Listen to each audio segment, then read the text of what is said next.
Hi Kirk and Sandra, I hope you're doing well today. Just wanted to update this analysis for you guys.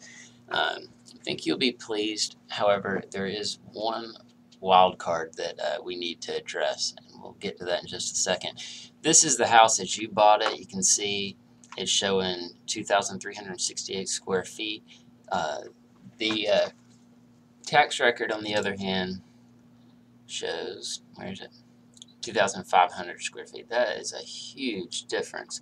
And when you get into those higher numbers, that 200 square feet is not quite as relevant because there does reach a diminishing return. Where if you build it much bigger, people are still looking at the same types of houses in the same neighborhood, and as long as they get the amenities they want, say a bonus room, 3 bedrooms, 4 bedrooms, whatever it is they're looking for, it doesn't make a huge difference. However, I based all of this on the previous sales record. What's really going to matter is the type of plan that we have here, and what the builder or other realtors and the builder are continuing to sell this plan. Are they selling it as a 2,300 square foot house? I have had an experience where I went with the higher number that was actually on the tax record, but the people just really weren't willing to pay for it because everybody else was selling that same plan as a 2,300.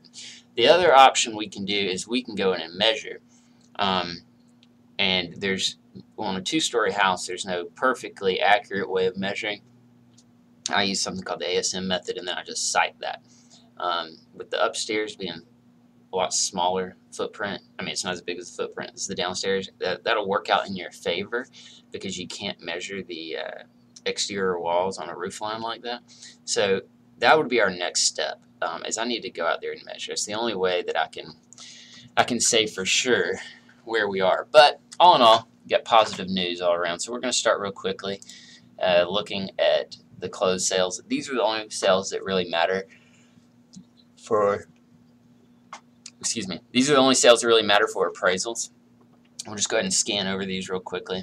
103 a square foot, 108 a square foot, 100, 105, and 113. 113 is obviously sort of an outlier. We don't use averages if we have comparable properties, but I have already narrowed these down to very comparable properties. So I will kind of lean on the average a little bit. The average turns out to be 106 a square foot. And that's pretty much the mean as well, which is pretty good to know. 105, about the middle price there. So, and that's just the first part of it. That's where most agents stop. I'm trying to get you as much money as possible for this house and not gear towards a quick sale if we think we can get the money, or sell to the appraiser. We don't want to worry about the appraiser too much. That's just a new part of negotiating. When the appraisers have this much pressure on them to not inflate values, then, and the market's always going up, there's going to be that conflict. So the next thing we're going to do is we're going to look at the active market. I want you to stay grounded in the closed market, as what we call our reality, and this is what we call fantasy land. So we're going to flip through these. We don't know what these will sell for.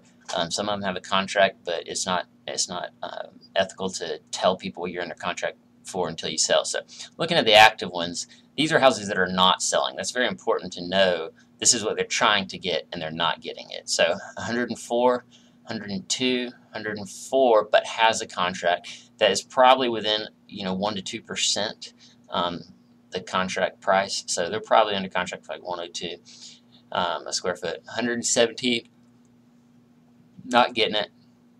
110, not getting it. And then we got the 2 pendings for 109 and 115. That makes me feel pretty confident that they're going to be around 113, something like that. And then this is also telling expireds. We got 105 and 112. I'm not too worried about this one. This is a builder. I'm not too worried about that one. That's a builder as well, because they're just really almost a separate market. The builders are going to pull them and put them on a lot, so we're not too worried about that. It's actually the same house, so I just saw that. So they probably just have a problem with marketing that house, and just not something about that house is just not striking people right. And the last one is a withdrawn one from 2007 that is 104 square foot. So what we want to kind of do is and we could do this all day, but we want to kind of look through all of these and just say, are we better than this house? Are we not as nice as this house? I've already gone through some of the pictures. I think you're positioned pretty square in the middle. None of the houses really blew me away.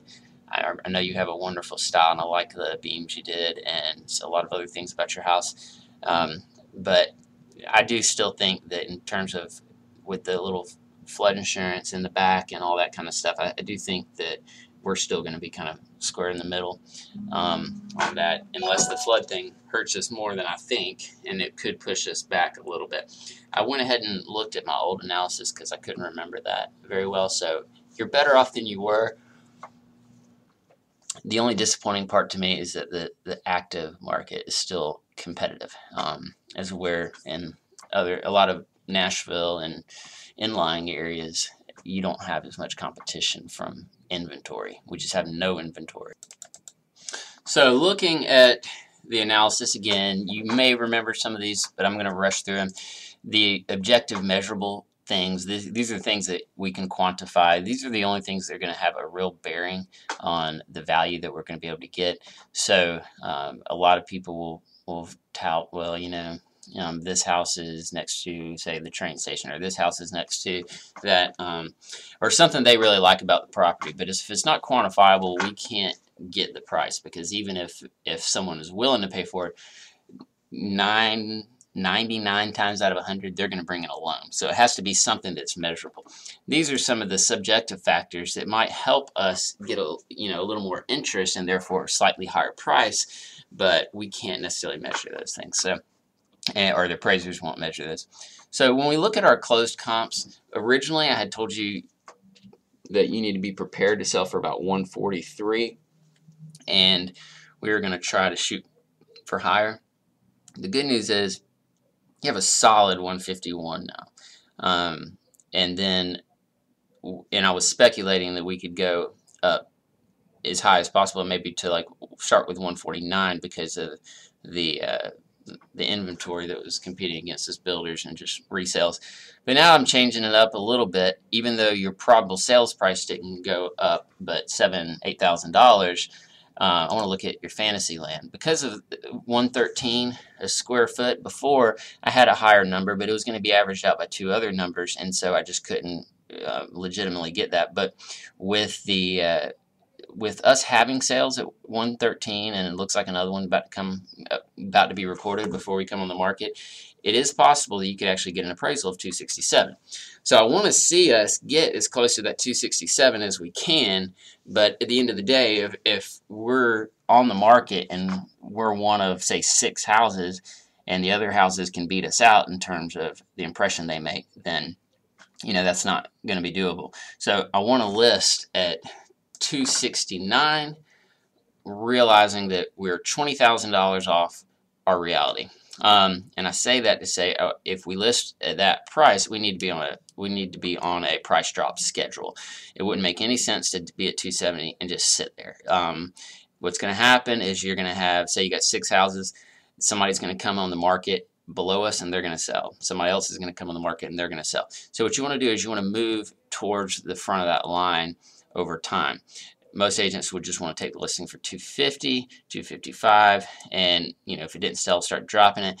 I would love to see what people think about the house and get some honest feedback before we start doing that. But from day one, we need to be on a price drop schedule of about $5,000 every week to 2 weeks. Right off the bat, I would say our first price drop would probably need to be $5,000 in 2 weeks, and then schedule the next 2 for every 2 weeks until we reach a point where you guys just say, we can't sell for less, or we reach that probable sales price. I'd like for y'all to be prepared to sell for the probable sales price, but if you can't, we'll do what we can. I mean, this market, it keeps surprising me. I'll take the listing just to try to, make it happen. If you said, look, I can only take 269, I don't think that'd be realistic. I do think we need to at least know that that's probably not going to be our sales price, but I would like to, blow your socks off and get 2 offers at, 269 the first day, and you can't get that if you start at 250 something. So that's my thoughts. Let me know what you think, and we will go from there. Thanks.